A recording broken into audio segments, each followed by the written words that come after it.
Este episodio de Herejes, el podcast, es patrocinado por ustedes mismos. Si quieren apoyar nuestro proyecto, lo pueden hacer por medio de Patreon en patreon.com/herejes el podcast. ¿Qué tal, mis estimados herejes? Bienvenidos a Herejes el podcast, un espacio para conocer y discutir tópicos históricos, científicos, filosóficos, de actualidad y cultura popular desde el pensamiento crítico y la evidencia disponible, intentando siempre encontrar el humor y el punto medio. Como siempre, me acompañan mis dos hermanos Alejandros, Durán y Vasco. ¿Cómo están? Yo soy Bobby y hoy tenemos un invitado muy especial. Él es autor de varios libros, la mayoría de biografía histórica, una persona a la que admiramos mucho, Pedro J. Fernández. ¿Cómo estás, Pedro? Hola, muy bien. ¿Y ustedes? Muy bien, también, gracias. Muy bien, muchas gracias. Muy contentos, la verdad. Ajá, anticipando mucho esta plática contigo. Durán hasta la semana pasada nos dejó plantados por estar leyendo yo días. Nos quedamos como una hora esperando y me quedé bien picado. Entonces sí, aquí tienes un pequeño fan club. Oye, ayer justo hablando de quedarnos picados con tu trabajo, me topé con tu canal de YouTube y me sorprendió mucho.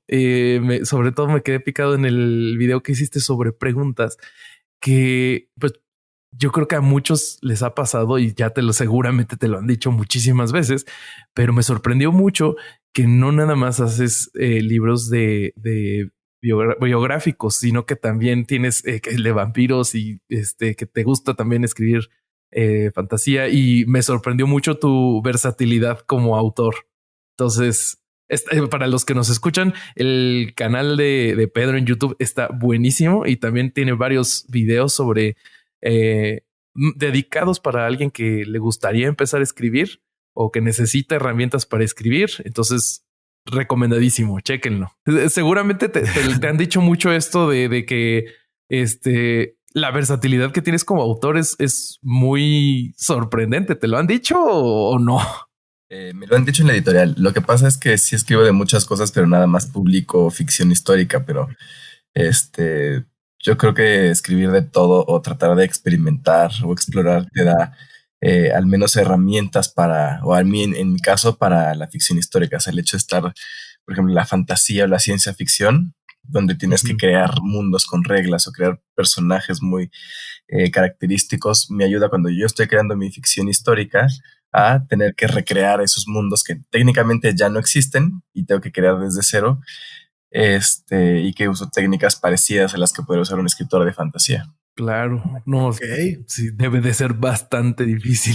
Yo tenía una pregunta también que ahora me doy cuenta que es similar a eso. Yo te sigo en Instagram y veo que sos un lector voraz. O sea, veo, y además muy organizado en tu lectura porque compartís los libros que lees y el orden y el número. Y bueno, yo leo muchísimo también, me encanta. No sé si lo tengo tan organizado, pero lo que sí me pasa es que cuando tengo que elegir qué libro nuevo voy a leer, muchas veces tengo problemas en que siempre termino leyendo lo último que me compré y tengo un montón que me van quedando para atrás. Quería saber cómo era tu proceso para elegir tu nuevo libro para leer, y si tiene que ver con lo que estás trabajando o con lo que querés hacer, o si es simplemente el apetito de la lectura de ese momento. ¿Cómo es tu elección de qué va a ser tu siguiente lectura dado que lees tanto? Pues aquí lo que vas es vas a estar leyendo varios libros al mismo tiempo. Generalmente tengo 2 o 3. Una vez llegué a tener 5, lo cual no recomiendo. Wow. Pero yo creo que lo que ayuda es que si tienes diferentes géneros, si te cansas de uno o te estás cansando mucho con un libro, puedes dejarlo 1 o 2 días y luego retomar y leer. Bueno, lees otro libro y regresas al primero, pero a mí me pasa que cuando estoy leyendo un libro, estoy ya pensando cuál va a ser el siguiente. Ah, mira. Claro. No, o sea, no lo elijo justo cuando termino uno, ya lo tengo escogido. O sea que nunca tenés un día sin libro, ya está listo ahí esperando el siguiente. Sí. Algo así. Okay. Y la otra pregunta que tenía, esta es más personal. Yo hoy, como nos tocó grabar acá es la 1 de la tarde, estoy tomando mate, pero siempre en general cuando grabamos estoy tomando vino, me gusta mucho el vino, y vi que a vos no solo te gusta mucho, sino que conocés y lo expresás muy bien ahí en los videos que estuviste subiendo. Quería saber cómo es tu vínculo con el vino, cómo llegaste a todo ese conocimiento, si, de dónde viene todo ese interés, si es reciente, si es de toda la vida, porque no es algo tan habitual en México como sí puede serlo acá en Argentina. Pues el vino, la verdad es que me gusta mucho. Mi mamá, cuando enviudó, decidió que iba a ser sommelier, entonces está tomando sus cursos y todo, y nos va enseñando a mi esposo y a mí. Entonces, de repente arma sus catas en la casa y vamos y aprendemos. Entonces, sí, eso es una experiencia, ha sido una experiencia maravillosa aprender de vinos del mundo, de diferentes uvas y todo. Entonces, se nos ocurrió hacer estos videos para compartir todo lo que vamos aprendiendo. No, están buenísimos, la verdad que son muy, muy claros y bueno, a mí que me gustan, súper interesantes. La verdad que felicitaciones por eso, aunque no tiene nada que ver con la historia ni nada, pero es un gusto personal que me estoy dando preguntarte porque es un tema que me encanta. Así que gracias por esos videos porque están buenísimos. Yo tengo muchas preguntas, pero si las voy a hacer no vamos a hablar nada de Porfirio. Entonces, arranquemos entonces. Mira, yo primero, antes de hacer una pregunta ya directa de Porfirio, es que algo que me llama mucho la atención de tus libros, bueno, de los que he leído yo, debo de aceptar que no los he leído todos aún, estoy en ese proceso, pero me gusta mucho la idea esta de que Porfirio te esté contando la historia, de sentir cómo te la está narrando. Y en el caso de querido don Benito, de que Margarita Maza te esté contando la historia por medio de las cartas, ¿no? Entonces, lo que me impresionó a mí es la manera en la que logras encontrar esa forma de hablar de Porfirio, porque tiene una personalidad completamente, vaya, propia del personaje. Vaya. No parece que está escribiendo un autor, sino que te está hablando realmente Porfirio Díaz. Esto me pareció increíble, genial, felicidades por eso. Pero también me gusta mucho esta idea de, la historia de Porfirio antes del porfiriato como tal, ¿no?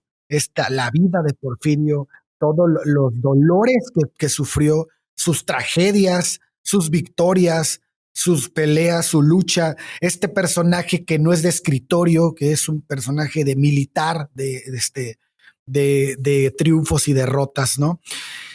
De este Porfirio me gustaría hablar primero, porque pienso que hay una cosa que escribiste en Twitter que me gustó mucho. Dijiste, ¿cuántos villanos dejarían de ser villanos si conociéramos el contexto real de la historia y todo lo que engloba la vida de los personajes que marcaron la historia en México? Que en este caso es Porfirio Díaz. Y sí es verdad, ¿no? Pues y también comprenderíamos mucho del porfiriato entendiendo todo lo que Porfirio Díaz vivió. Y de eso me gustaría que nos hablaras, porque escribiste casi medio libro de eso, de la vida de Porfirio, de Juana Cata, de todos sus amoríos en trincheras y en todo su relajo que traía. Pero también me gusta mucho que dejas ver un Porfirio que siempre se justifica, ¿no? Es un Porfirio que se justifica ante todo lo que hace, desde enamorarse de su sobrina hasta todo su relajo, ¿no? Entonces, de eso me gustaría. Ese Porfirio, ¿cómo influye ese Porfirio antes del porfiriato en el porfiriato para ti? Yo creo que es muy importante justo hablar de ese Porfirio, porque o sea, es un hombre que vivió 84 años. Generalmente nada más vemos parte de sus 30 años de gobierno. Entonces es un personaje sumamente complejo que tenemos que entender justamente desde sus orígenes para entender su gobierno. Entonces, me pareció que era muy importante justamente que él contara su historia. Creo que por mucho tiempo hemos hablado de él y no lo hemos dejado hablar, y entender de dónde viene su familia, su madre, sus hermanas que lo marcaron mucho. Justamente, pues cómo él llega a convertirse en militar sin haber pasado por el colegio militar propiamente, cómo aprende como él dice en el libro, aprendí a hacer la guerra haciendo la guerra, porque no tuve tiempo de ir al colegio militar como su hermano, que sí fue. Y todo eso pues va definiendo su personalidad, va definiendo quién es. Si vemos justamente esos primeros años donde él pierde a su padre, entendemos por qué se vuelve tan paternalista con sus tropas y como presidente. Y también vemos este México que le tocó vivir a Porfirio, este México que vivía de guerras civiles, muchísimas guerras civiles, un México que también tenía muchísimas intervenciones extranjeras y que pues él cuando llega al gobierno, pues entendemos por qué dice, o sea, tengo que detener todo este derramamiento de sangre de alguna forma, tengo que detener todo este caos para que el país tenga tiempo de prosperar. Podremos no estar de acuerdo con sus formas de hacerlo, pero al menos entendemos de dónde viene. Yo creo que entender estos contextos nos ayuda precisamente a entender a un personaje que lo triste de Porfirio es que lo queremos juzgar en el siglo XXI como si viviera en el siglo XXI y no con los preceptos del siglo XIX, claro, que es donde se movía. Así es. Y lo que es impresionante es que todas las personas que nacen en esta época tienen, si bien no la misma forma, tienen ese espíritu de lucha, porque, por ejemplo, Juárez le toca la independencia, ¿no? Le toca ese cambio del México que no quiere ser gobernado por nadie del exterior, sino por ellos mismos. Y después va a ser director de la escuela donde por un momento estudió Porfirio Díaz, ¿no? Pero vemos a este Porfirio que no le interesa tanto el escritorio, no le interesan tanto las letras, sino hacer las cosas físicamente, que después lo lleva a su crítica a Juárez, de que dice, ellos estuvieron huyendo de estado en estado, ya hablamos de Juárez en episodios pasados, y yo estuve peleando. Podemos entender como, pues no podemos decirle el caudillo del sur porque ese ya lo tiene Zapata, pero pues Porfirio Díaz fue en las guerras de Reforma prácticamente una persona que peleó todo el sur de México, ¿no? Las batallas de Porfirio fueron así. Y él entiende, se ve a él mismo como que el que enfrenta al enemigo y ve a Juárez como que el que anda brincando de estado a estado, pero pues Juárez estaba cuidando también la presidencia, el poder republicano en ese entonces, ¿no? Entonces, esta disonancia que hay entre Juárez y Porfirio, ¿cuándo crees tú que empieza? Porque si bien Juárez ya llega y Porfirio no se siente como que a un lado cuando lo reciben en México y cuando le dan todos pues ahora sí que los reconocimientos de la sociedad del triunfo frente al imperio, él se siente apartado, él se siente no reconocido y ya de ahí nunca vuelve a ser igual. Pero es ahí donde empieza este conflicto ideológico, bueno, no ideológico, este conflicto entre ellos dos. Sí, justamente hasta el final de la segunda intervención francesa. Incluso durante la intervención, todas las relaciones que tienen Díaz y Juárez son de amistad, una amistad profunda. Se conocen en el Instituto de Ciencias y Artes y durante prácticamente toda su vida van a ser grandes amigos, unos amigos muy cercanos. Y lo que sucede cuando termina este segundo imperio es que cada bando se siente meritorio pues del triunfo, tanto los militares como los políticos, y van a entrar en un momento de no solamente de no entenderse, sino de recriminarse cosas. Entonces el país queda dividido de alguna forma en dos ideológicamente: los militares, que se sienten los únicos ganadores de la guerra de Reforma, y los políticos, que sí estaban cuidando digamos, las formas políticas, estaban manteniendo la república también en pie.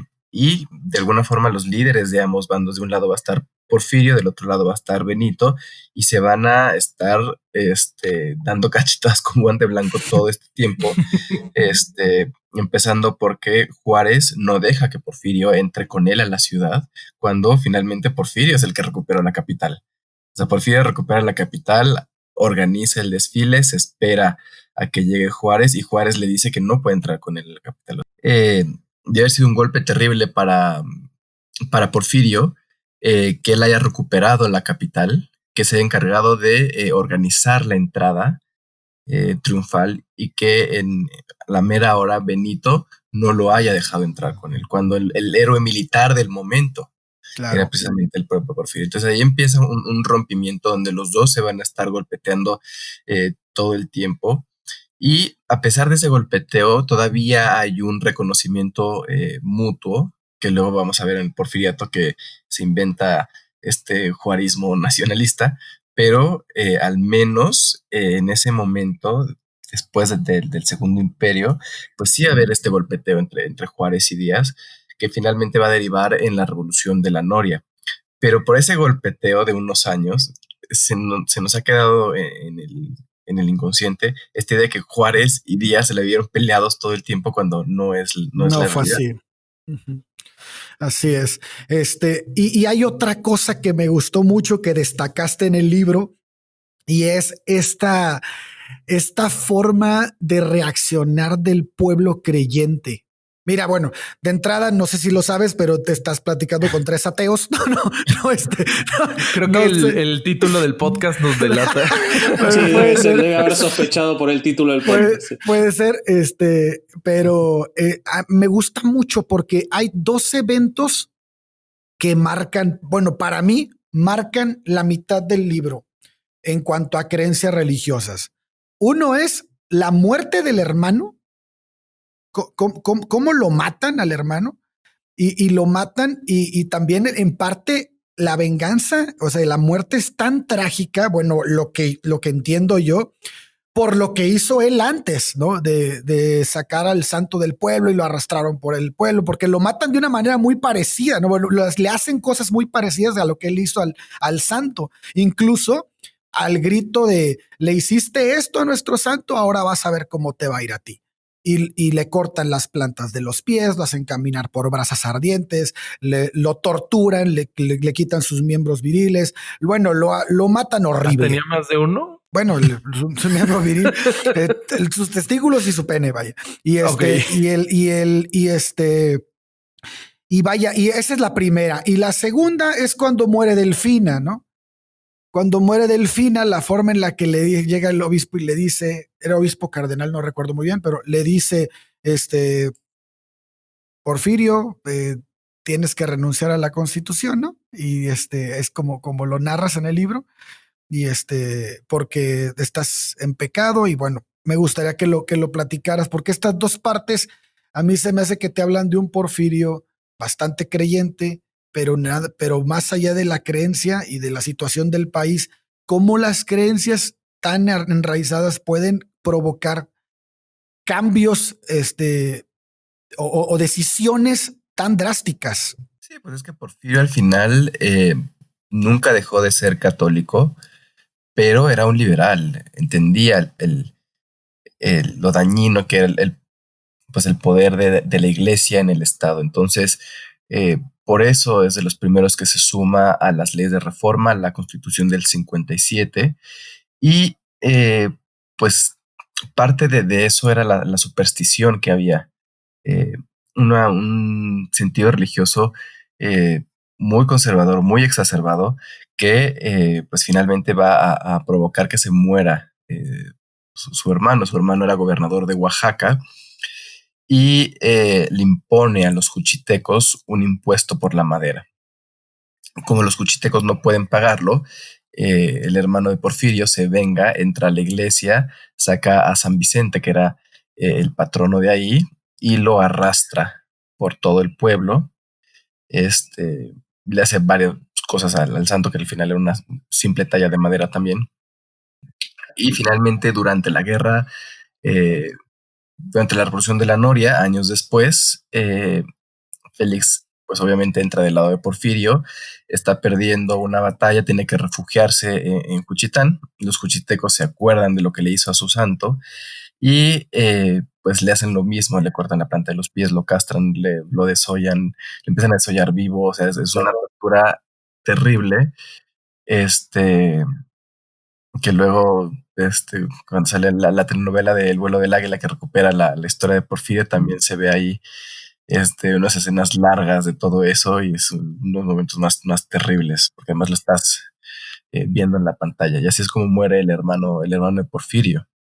En el caso de Delfina, pues sí, Delfina era la hija de su hermana Manuela, era su sobrina carnal. Entonces, este, como digo en la novela, al final, pues Porfirio nunca estaba, entonces tampoco es que hayan crecido con una relación de tío y sobrina, y finalmente, pues en el siglo XIX que se casaban también entre primos, no era no era tan loca la idea de que un tío se casara con su sobrina, especialmente porque la razón principal también era protegerla legalmente.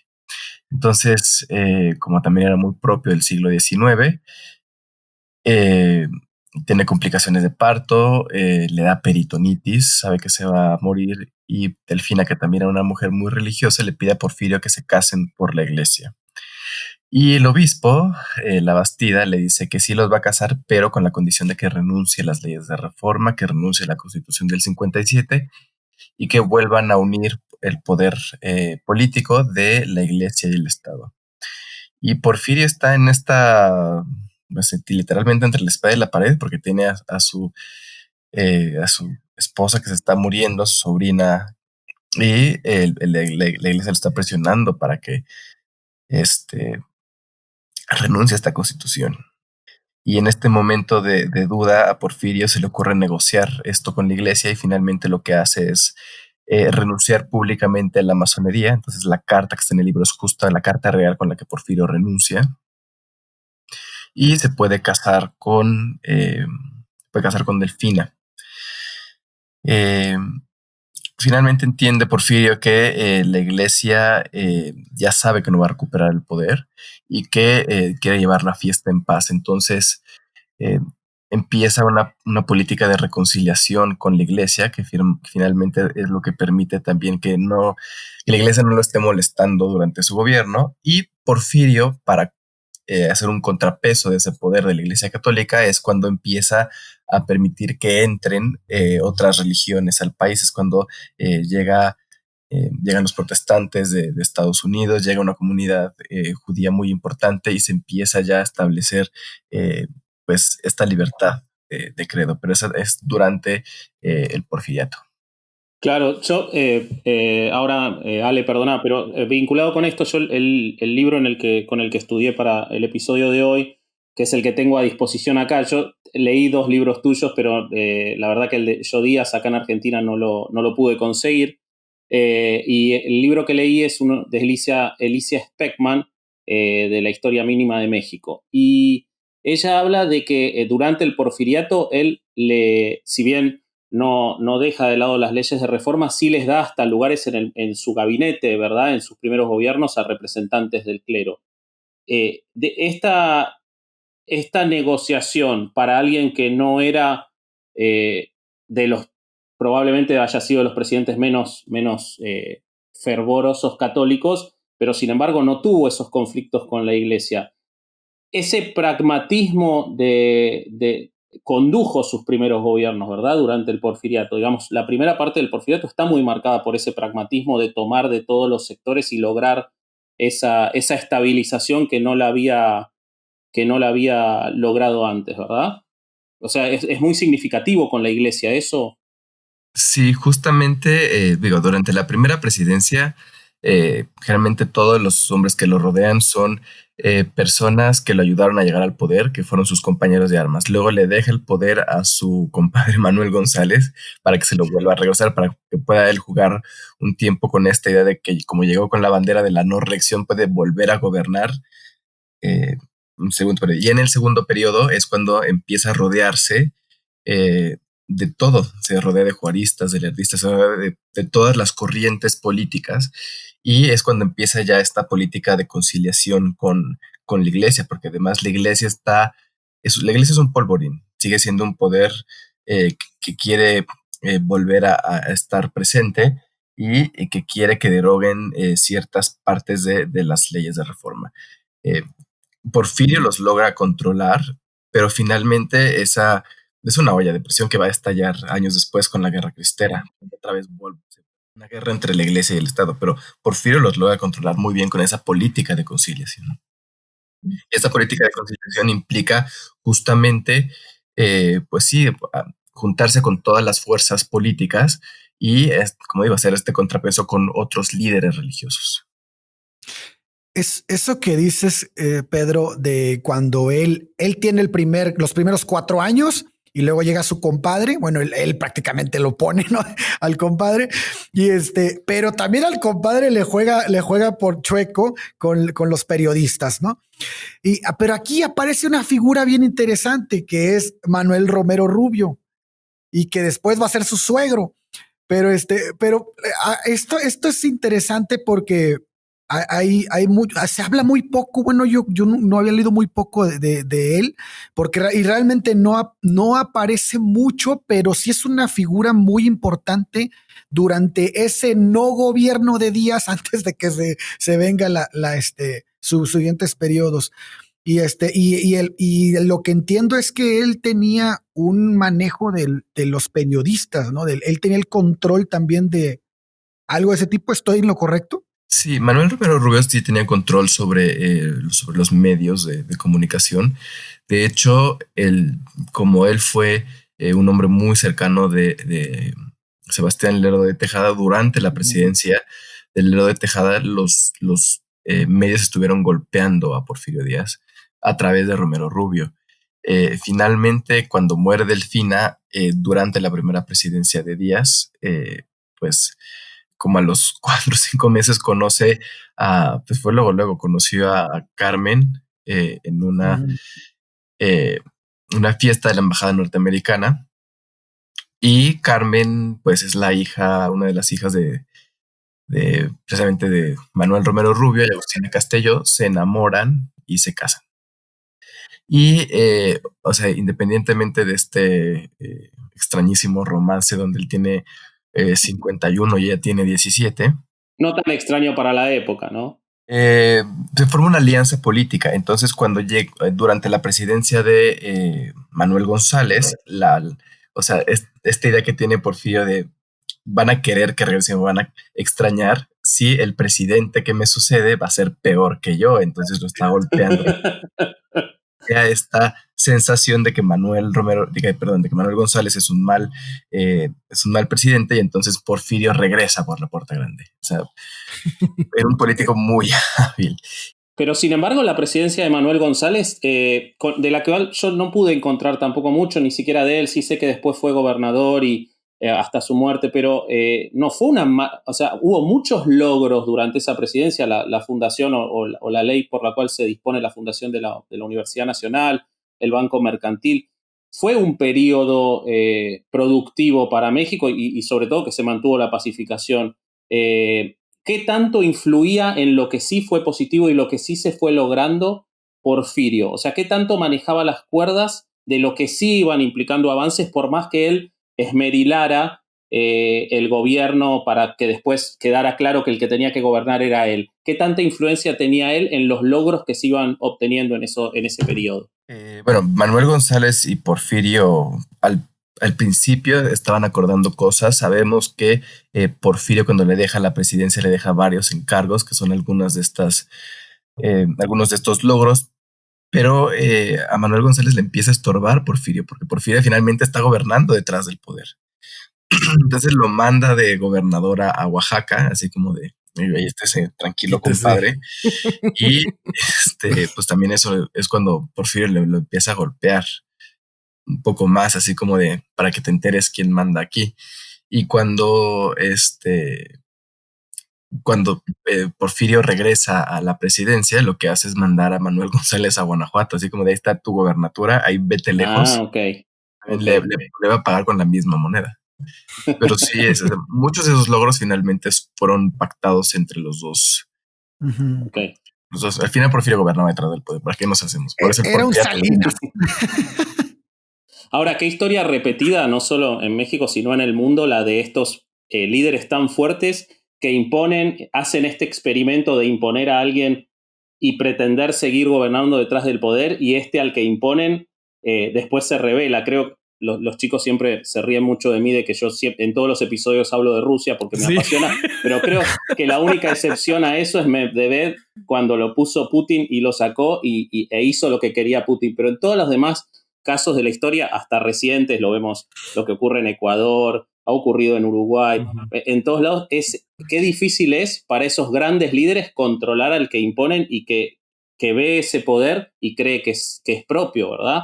Y supongo que, esto te lo pregunto, como para ir avanzando, supongo que por eso no repitió ese experimento en los siguientes 20 años Porfirio, en los cuales ya no volvió a intentar poner a alguien para dar esa idea del recambio, ¿verdad? Sí, yo creo que se dio cuenta que para su proyecto político necesitaba estar él, todo el tiempo él. Y lo triste es que como llega con la bandera de la no reelección, el hecho de que se esté reeligiendo va afectando su popularidad. O sea, al final, y hay gente que no me lo cree, Porfirio llegó siendo uno de los más populares presidentes que ha tenido México. O sea, era un héroe de la guerra, era un héroe militar, tenía el título de benemérito, el Congreso le dio el título de benemérito de la patria, o sea, realmente llegó con aplausos. Entonces, finalmente, como él va traicionando esos principios, implica cómo se va. O sea, al final, él tiene la culpa de cómo se va, cómo va traicionándose para mantenerse en el poder, cómo se va justificando. Como yo lo pongo a lo largo de la novela, tiene que irse justificando para mantenerse ahí 30 años. Entonces, pues es un hombre que envejece en el poder y el poder envejece con él. Eso último que decís es muy significativo. Perdón, Ale, después volvemos para atrás, pero como lo señaló, dale. A mí me llamó mucho la atención y creo que también, sin duda, debe ser parte de lo que lo termina derrotando o su propio boicot, su autoboicot. Él envejece, pero su gabinete también envejece. De manera, o sea, el poder envejece de manera real. Él no hace un recambio hacia la juventud o hacia nuevas voces. Su gabinete es tan viejo como él, o prácticamente tan viejo como él. Es decir, es un caso muy paradójico en el cual él llega al final del gobierno con ministros muy ancianos, muy alejados de lo que estaba pasando, y creo que tiene que ver. ¿Por qué se produce esto? ¿Tiene que ver con una desconfianza? ¿Tiene que ver con que no había voces nuevas?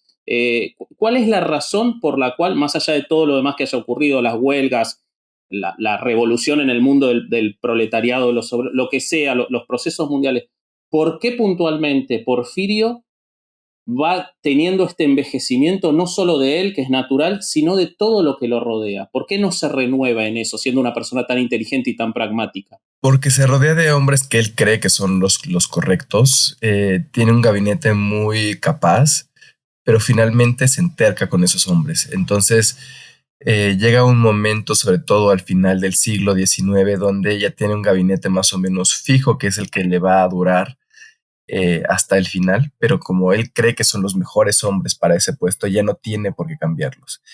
Pero como dices, no se da cuenta que la generación está cambiando. La generación que le aplaudió la llegada al poder ya no es la generación que está mandando a principios del siglo XX.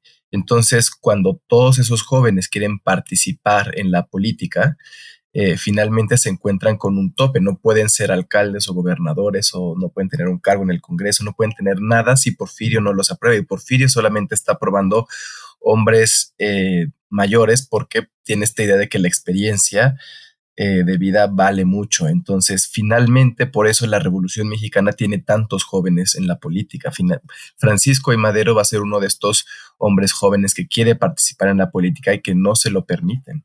Híjole, a mí me atrapa mucho el Porfirio Díaz, genio en el combate, el que sabía de estrategia y todo, y cómo eso, si bien él no es un buen, él no expone bien en público, él tiene estas broncas en un principio, ¿no?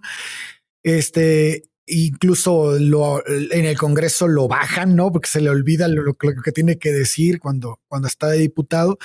Pero me impresiona mucho cómo después traslada esa inteligencia en la guerra a esos manejos en la política.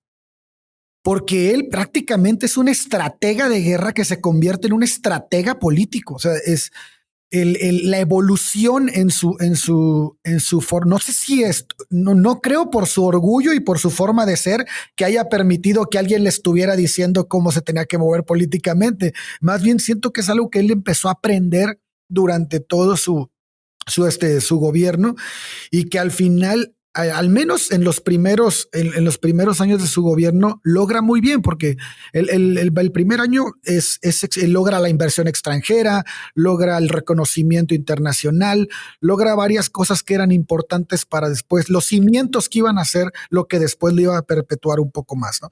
Bueno, mucho más. Y pero ese Porfirio, esa evolución en la forma de ser de Porfirio, a mí me atrapó mucho, y es algo que yo no estaba consciente, debo aceptarlo, y que lo plasmas muy bien, o sea, lo logras muy bien transmitir, porque pues te lo estoy diciendo un lector de tu libro. es algo que se me quedó y que yo no había comprendido muy bien de este personaje. Sí, justamente creo que Porfirio era un gran estratega. Quién sabe qué hubiera sido de él si hubiera pasado por el colegio militar, pero gracias a que era muy inteligente, la verdad es que eso lo puso como uno de los grandes militares mexicanos del siglo XIX. Él tiene muchas batallas importantes, sobre todo en la intervención francesa, muchas. O sea, él recupera Oaxaca, recupera Puebla, recupera México, o sea, todo de forma consecutiva varias veces, digo, en varios meses. Entonces, es muy, muy interesante. Y todo eso al final sí lo traslada a la parte política. Fíjate que su primera presidencia fue muy mala. Precisamente porque ese reconocimiento era más bien que como llegó al poder a través de una revolución, los otros países no querían reconocerlo como presidente. Entonces, eso implicaba muchísimas cosas con tratados internacionales, deuda extranjera, etcétera. Entonces, finalmente tiene que hacer una labor diplomática para que lo acepten. Y quien lo ayuda mucho a encauzar este pensamiento es justamente Manuel Romero Rubio, que era un político muy capaz y que lo va guiando y lo va ayudando. Incluso la propia Carmelita, que pule su imagen y que lo educa, también eso ayudaba bastante. Y entonces el Porfirio de la primera presidencia a la segunda es completamente diferente. Y por eso Romero Rubio, además de ser su suegro, se convierte durante 10 años en el secretario de Gobernación. O sea, literalmente es la mano derecha de Porfirio.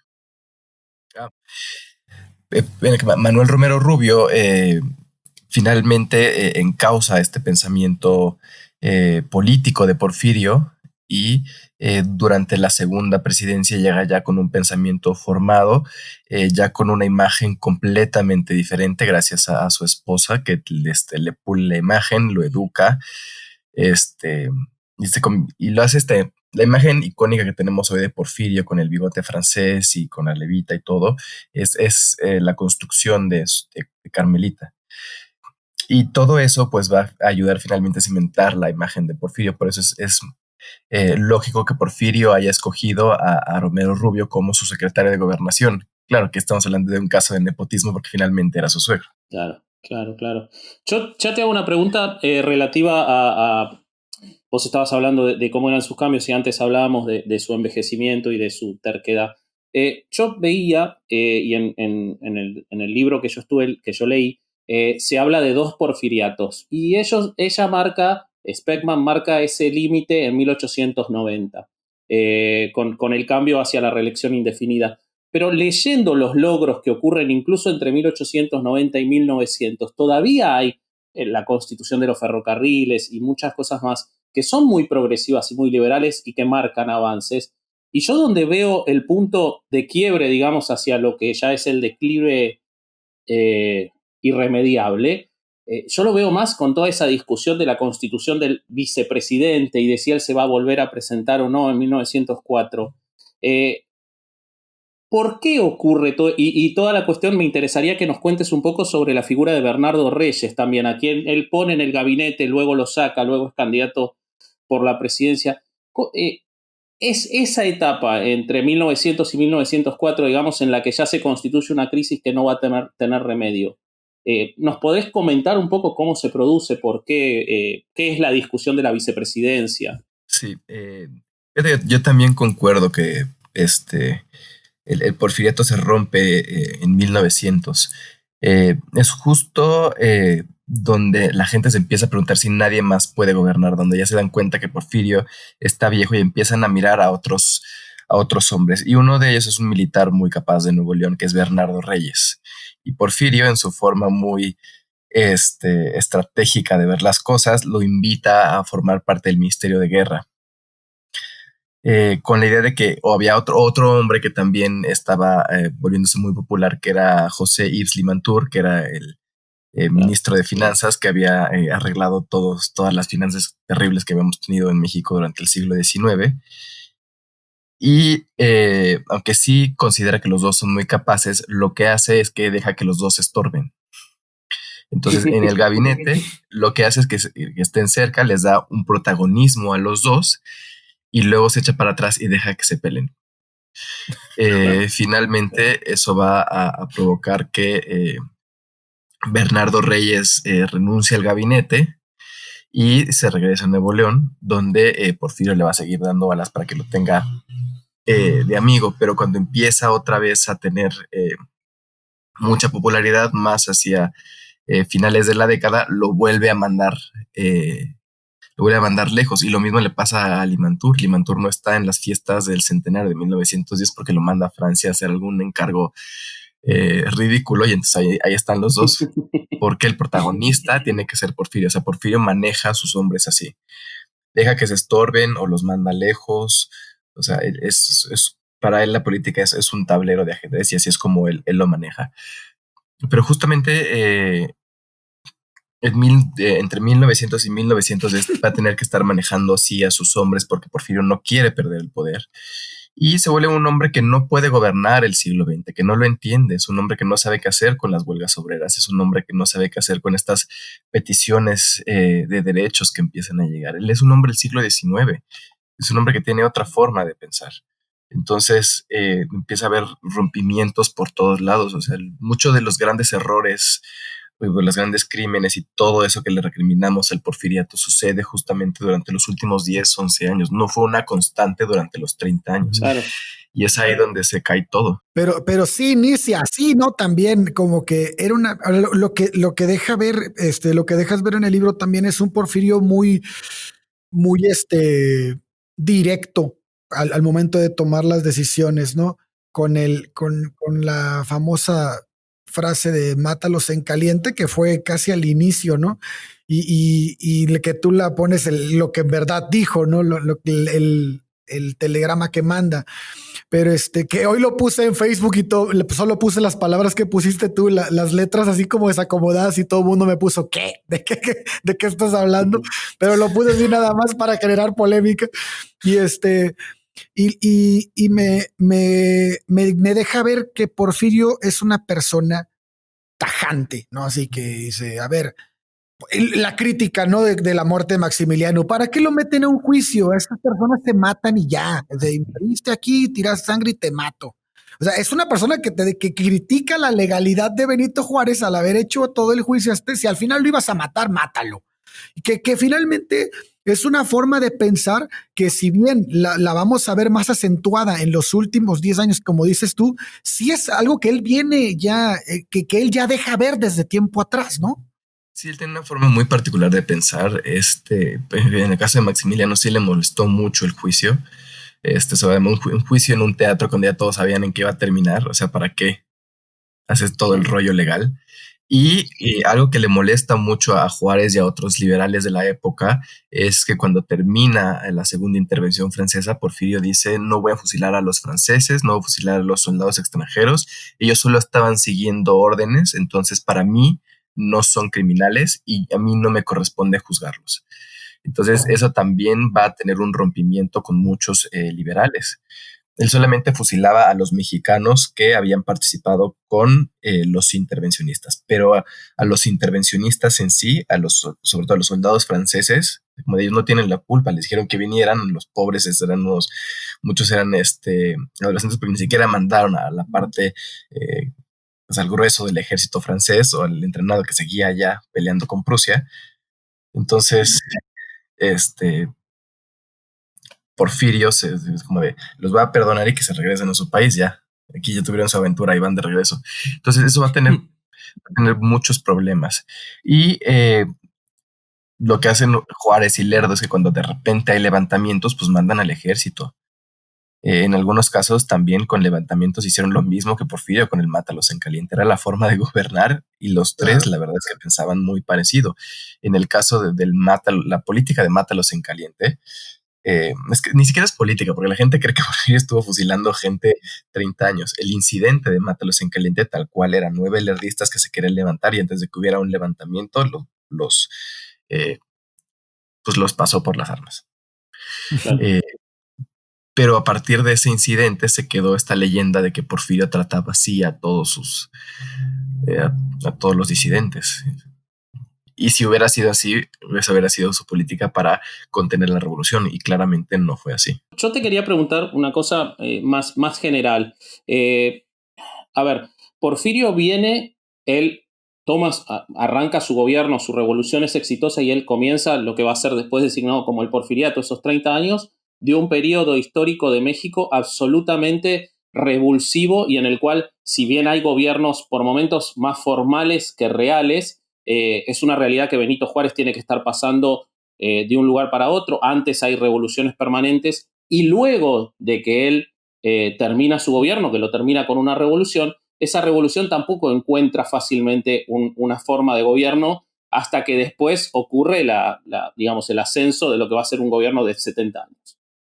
Pero el periodo de Porfirio es un periodo de estabilidad política de cierta forma, es decir, se puede gobernar y hay avances permanentes en cuanto a constitución de la forma de las ciudades, de los ferrocarriles, de la educación pública, de la salud pública, de lo que se quiera ver.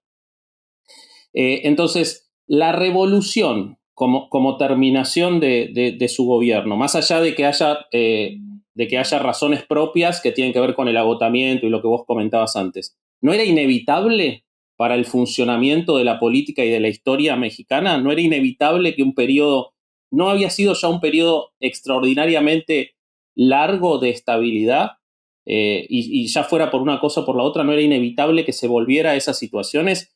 Y eso lo ato a la pregunta que ya la esbozaste, pero seguramente vos tenés alguna conclusión de cómo hizo él en términos generales para lograr esa estabilidad tan larga. Yo creo que era inevitable. Sebastián Lerdo de Tejada, antes de, durante su presidencia, digo, antes de irse al exilio, hace una predicción de que el siglo XIX fue tan costoso para México que eventualmente iba a reventar todo en una revolución. Justo Sierra, que era ministro de Educación y de Instrucción de Porfirio Díaz, también hace una predicción de que todo lo que se había vivido en el siglo XIX también iba a llegar a un rompimiento bélico. Y finalmente el propio Porfirio lo dice en su plan de la Noria, que ningún ciudadano se imponga y perpetúe en el poder y esta será nuestra última revolución. Al final, pues, él predice su propia caída de una forma terriblemente irónica. Entonces, yo creo que iba a haber un rompimiento porque finalmente, aunque cambiara la figura en el poder, aunque dijéramos Porfirio renunció en 1900 y llegó otro hombre, hubiera llegado otro hombre del siglo XIX. Finalmente, los hombres que querían participar, la generación nueva, hubiera buscado una revolución de todas formas. Entonces, yo pienso que la revolución era inevitable. Lo que era evitable era que le reventara a Porfirio, pero no lo supo ver en su momento. Claro. Híjole, pues la historia de México, como dices, Pedro, también lo dijiste en un Twitter hace poco, es tan apasionante, tiene tanto y nos la enseñan bien pinche en la escuela, carajo. O sea, es verdad, yo trato de recordar este tipo de clases que tuve, porque obviamente me hablaron del porfiriato en la escuela, pero no me acuerdo de mi maestra o mi maestro de estar contando esto con tanto, porque te atrapa, bueno, es apasionante y creo que si te lo narra alguien que siente esa pasión, prestas atención. O sea, no hay manera en que no prestes atención porque es una historia, no hay nada que meterle, realmente hay de todo en la historia de México. Entonces, hace poquito lo dijiste en Twitter, ¿no? Que no entendías por qué los maestros, por qué no existía eso, por qué era tan aburrido una clase de historia cuando era tan interesante y tan apasionante la historia de México. Pues es que la historia de México es como una telenovela, hay amores, traiciones, hay grandes personajes, grandes héroes, grandes villanos, hay de todo. Y que en la escuela la reduzcan a aprender, bueno, ni siquiera aprender, a repetir fechas y a repetir simplemente momentos como, la batalla del 5 de mayo. Y ni siquiera entendemos el contexto, no entendemos qué pasó, antecedentes, consecuencias, por qué Puebla era importante. No entendemos nada más que hubo una batalla importante el 5 de mayo. Entonces es muy triste que al final algo que hubiera sido muy rico de contar, sobre todo, creo que todos tuvimos algún maestro que nos platicaba la historia, al final con eso nos hemos quedado. Si contáramos así la historia, si todos los maestros fueran así didácticos o nos acercaran al menos a la ficción histórica donde podamos interesarnos por esos momentos de nuestro pasado, pues cambiaría completamente nuestra percepción y dejaríamos de decir que es una materia aburrida. Así es. Y justo sobre lo que dice Durán, yo creo que también un gran problema es que, en la escuela pues puedes tener buenos o malos maestros, pero mucha gente sale de la escuela y se queda con estos juicios apresurados de cómo creen que eran los personajes de la historia o los diferentes sucesos y ya no hay más investigación, ¿no? Sí, porque te dicen, Porfirio era un dictador y ya te fuiste toda tu vida diciendo, pues un dictador que se quedó en el poder tantos años y ya. Pero, o sea, si eso es verdad, pero pues sí, como dice Pedro, si entiendes el contexto histórico, el momento en el que estaba, pues puedes entender muchas cosas de la vida de él y de por qué hizo las cosas como las hizo, que ya después las podrás criticar y juzgar, pero ya con el contexto, que eso es lo interesante, ¿no, Pedro? Hay que preguntarse el por qué. O sea, sí nos dicen que Porfirio era el dictador, pero ¿por qué? Y yo creo que de esos porqués y de esas preguntas podemos ya ir empezando a sacar los hilos narrativos de todo esto. Y también tiene que ver, me parece, con un vicio que tiene la estructura educativa de la historia, que es olvidarse del contexto, ¿no? Porque seguramente las elecciones de Porfirio eran elecciones que estaban amañadas, pero como también las estaban en muchos estados de los Estados Unidos unos pocos años antes, como también las estaban en ese mismo momento en la Argentina, por ejemplo, en la que los procesos, si bien fueron más pacíficos, fueron muy similares. Hubo una revolución en 1890, hubo un recambio en 1916 que llevó después de 4 años de batalla a las elecciones universales y secretas. En España hubo revolución en la misma época con la República, en la Unión Soviética, ni hablar. Quizás si se pudiera ver ese contexto y si se enseñara con contexto y no de forma tan fragmentada, uno podría entender las motivaciones que muchas veces son producto propio, pero son producto de la época también. Que en general casi siempre, nadie es aislado por más que tome sus propias decisiones particulares, ¿no? Me parece que esa es una falla. Sí, tenemos que ver. Es que, y siempre nos pasa, sobre todo en los países latinoamericanos, siempre estamos viendo hacia adentro. Como si de repente nuestros países estuvieran cortados fuera del mundo. Entonces, si viéramos hacia afuera, por ejemplo, cuando me dicen, es que Porfirio no permitió las huelgas obreras y yo así de, pues Estados Unidos tampoco. Y en ningún país del mundo en ese momento se permiten las huelgas obreras y también les mandaban al ejército y también hubo matanzas. O sea, no se sientan únicos. Claro. Entonces, en la Argentina las hubo en la misma época de las mismas formas, por ejemplo. Exacto. Entonces, si viéramos hacia afuera, entenderíamos precisamente que era algo pues propio justamente de esa época histórica y nos ayudaría un poco a entender también al personaje. Yo tengo una última pregunta, si puede ser, que es una curiosidad que me quiero sacar. Cuando lo asesinan a Madero, ya luego de que Porfirio obviamente ya no estaba, porque a Madero lo asesinan en la presidencia, Porfirio vivía todavía. Yo quisiera saber si hay registro de cuál fue la reacción de Porfirio al asesinato de Madero. Si hay algo que él haya dicho o que hayan dicho testigos sobre eso. Sí, justamente lo pongo en el libro. Es que cuando matan a Madero, Porfirio está visitando Egipto, entonces él no se entera en ese momento porque no llegaban las noticias. Estaban empezando, había problemas todavía porque iba a empezar la Primera Guerra Mundial, entonces pues las noticias permeaban solamente las noticias de Europa. Entonces sale de Egipto, días después llega a Niza y entonces se baja del barco y llegan un montón de reporteros a preguntarle por la muerte de Madero, y es ahí donde se entera que mataron a Madero. Y la respuesta que le da Porfirio a los reporteros es: no puedo opinar sobre un enemigo que el pueblo quería tanto, algo así dice. Y entonces en privado, esa noche sus amigos dicen: me siento muy mal por México, porque habían puesto todas sus esperanzas en un hombre que querían mucho y que finalmente mataron. Y entonces cuando Porfirio empieza a decir que todo vuelve a estar como en el siglo XIX, que todo vuelve a estar como antes de que llegara al gobierno, y él muere pensando en que su gobierno no sirvió para nada. Qué triste. Así es. Porque además cuando muere hay una intervención norteamericana en Veracruz. Entonces hay una amenaza de que Estados Unidos entre a México, y así es como él muere, pensando que Estados Unidos va a entrar a México, que la revolución se salió de control y que otra vez hay guerras civiles por todos lados. Así es como muere Porfirio. Y no estaba tan equivocado. No. Bueno. Híjole, pues nos faltarían unas 5 botellas de vino para terminar un tema así. Pero qué interesante y qué gratificante es hablar contigo, Pedro. La verdad es que teníamos mucho rato queriendo, anhelando esta plática y bueno, pues se nos hizo. Y muchísimas gracias por haber estado con nosotros y por habernos regalado este tiempo. Y pues ¿qué más te puedo decir? ¿Cuándo sale el de la Malinche? El libro de la Malinche sale el próximo año. No es por presionar, ¿verdad? Me lo van a tener que mandar ustedes. Me lo tienen que mandar, chicos. Alejandro o Bobby me tienen que mandar un paquete de libros. Yo el primero que conocí tuyo fue el de Iturbide y no te conocía. La verdad lo compré en un aeropuerto. Mi mujer es mexicana, así que voy bastante a México, pero ahora hace como 3 años que no voy.